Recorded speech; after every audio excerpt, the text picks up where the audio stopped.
И уже на первой консультативной встрече глав государств Центральной Азии президент Сооронбай Джейнбеков отметил символичность встречи глав центральноазиатских государств, которая проходит накануне праздника Ноуруз, символа дружбы, мира и обновления. Он выразил признательность президенту Казахстана за гостеприимство и прекрасную организацию встречи.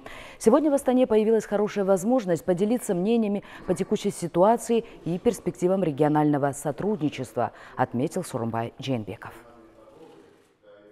Уважаемые коллеги, друзья, весьма символично, что мы собрались накануне праздника Ноуруз, который является символом дружбы, мира и обновления. Пользуясь случаем, я поздравляю вас с этим замечательным праздником. Сегодняшняя встреча также будет служить обновлению и активизации наших дружественных и добрососедских отношений, даст новый импульс нашим общим стремлениям, направленным на еще большее сближение наших стран и народов. В этой связи хотел бы выразить признательность президенту Республики Казахстан, уважаемому Нурсултану Абишевичу, за гостеприимство и прекрасную организацию встреч глав государств Центральной Азии. Сегодня в Астане появилась хорошая возможность поделиться мнениями по текущей ситуации и перспективам регионального сотрудничества. Встреча в таком формате давно не проводилась в Центральной Азии. Как мы все хорошо помним, ранее были попытки объединить страны нашего региона. В свое время была создана, функционировала Организация Центральноазиатского сотрудничества. Однако, к сожалению, центробежные силы взяли верх, и эта работа остановилась. Сегодня перед нами стоит задача заново выстраивать региональное сотрудничество ради благополучия народов наших стран. Это нужно делать в интересах не только нынешних, но и будущих поколений стран Центральной Азии. Поэтому я с удовлетворением поддержал инициативу президента Республики Узбекистан, уважаемого Шавката Мирамоновича, о проведении регулярных встреч глав центральноазиатских стран. Считаю, что встречи глав государств могут служить не только для взаимной интеграции стран Центральной Азии, но и для повышения роли и места нашего региона в мире.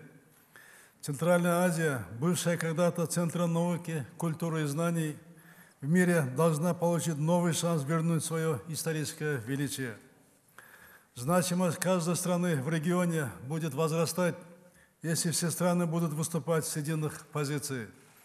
Стратегические интересы стран нашего региона совпадают. Наши народы могут и должны развиваться вместе в условиях дружбы и добрососедства. Более тесные культурные и экономические связи будут содействовать устойчивому развитию каждой из стран. Кыргызстан выступает за углубление политического диалога, обеспечение региональной безопасности, расширение культурно-гуманитарных контактов, развитие форм и механизмов региональной экономической интеграции. Уважаемые коллеги, я хотел бы обозначить несколько конкретных направлений для нашего сотрудничества, которые, на мой взгляд, должны быть приоритетными.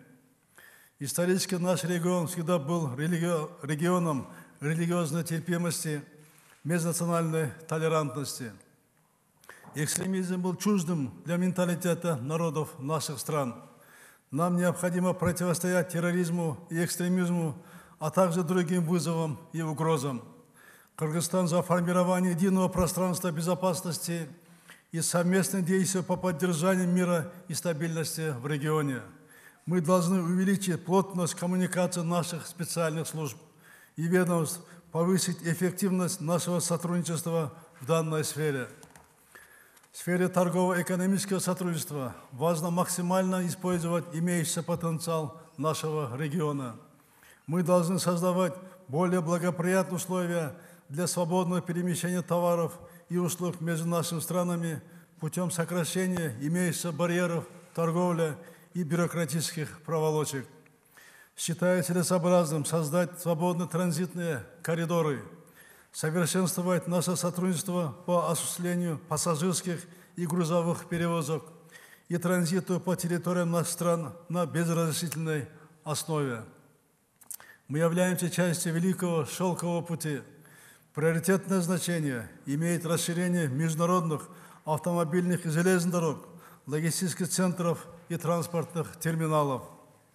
Важно также модернизировать общую инфраструктуру для обеспечения бесперебойных международных транзитных перевозок.